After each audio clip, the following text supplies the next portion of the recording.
because I love doing this. Oh, okay. And not necessarily because, I like talking, but more than anything else, I think there's a story and there's a connection people make, whether they're in their car or wherever it is that people will take in podcast content. But I think there is a value in sharing stories, and similarly to like what you were sharing, is that when you can talk about the things that people don't normally talk about. And I love that you said, there's a certain, when you're hosting, you have this authority to be able to ask questions. Yeah. And that's absolutely right on. You have this opportunity to talk to people in a way that you wouldn't necessarily do like at Starbucks or Right. over dinner, and there's no small talk. You can get right into it Yeah. because the expectation is there. And so when that happened, I was like, yeah, I'd love sitting and talking and hearing about your experience with this, as well as we kind of restart or start to process through, okay, what does 2020 look like for us in the world of podcasts? Ooh. But little teaser. Yeah. That's a little teaser. I like that. We're definitely going to talk about that a Oh, little for bit sure, later. for Yeah. sure. Yeah, but for people who are listening, just to give you a little bit of background Yeah. of the genesis of the podcast. But like I mentioned, me and my wife got married in 2013. And then about 4 years later, in 2017, we found out we were pregnant, which was kind of a surprise. We weren't trying or anything like that. And that was always kind of the posture we had. But yeah, we got pregnant. A lot of people around us were having kids or had kids. And so right around June is when we found out we were pregnant. And so we had a March delivery date. And we were just kind of going through that journey. And I was learning what is it going to be like to be a new dad. And at the turn of the year in January, I decided with just kind of my men's group, like this is an idea that floated around in my mind. And so because of that, we're going to get started in January. What was that? 2017, I think it was.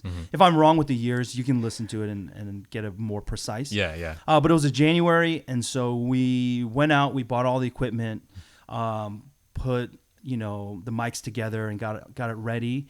And so the goal was to be able to kind of document the final month leading up to the delivery. Wow. And be able to, let the world know, like, hey, we're expecting, these are our stresses. And my hope is to be able to kind of talk through real conversations about what does it look like to become a new dad. I got a chance to meet your daughter downstairs. Yeah. And so I'm sure you know what that looks like Yeah. right before delivery. And then unfortunately, I believe it was February, again, I'm bad with dates, but it was early February where we actually lost our first, who was a boy. It was 36 weeks or 7 weeks. Again, Mimi is much better at these dates.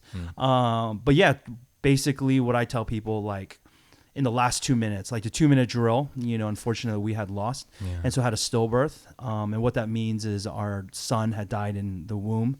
It was a Tuesday, and I remember it distinctly. I was at staff lunch at church, get a call from Mimi and answer it, and she's just broken. She's just bawling. I'm like, hey, what's going on? Stepped out, and she told me that we had lost Eunhyung, which is his name. And then from there, it was just a roller coaster of figuring out what was next. Yeah. And so fast forward a little bit, and I forget when we released the first episode. I think it was probably towards the tail end of February. My wife and I really talked. Is like, hey, do we still do this? Right, because the title is The Growing Growing Family. Yeah, Right. and the hope was like the podcast would be about sharing struggles, talking with friends. What does it look like to be a new dad? What are the ups and downs? Like, and I realize this now, having an 11th-month-old now, is saying like, hey, what is it like the days that you hate being a dad? Like questions that you don't really ask, Right. but everybody kind of goes through. That was the intent, but then all of a sudden we have this loss that is kind of unbelievable. And then I looked at Mimi, and it was actually surprising to me. She was just like, hey, you know what? This is something we have to do. God put it in our life, and this is something that, this is something God wanted for you to do. Yeah. And so with that, we actually started kind of with a showstopper, I guess you could say. Right. Because we have this Growing Family podcast, and the first thing is talking about our loss. Yeah. And so I think the first 2 or 3 episodes is about the journey and the immediate steps that have happened. So we lost, and then we had to deal with the events leading up to it, the birth, and then the funeral and all of those things. Yeah. And so and so that's how we ended up kicking off Yeah. the podcast. And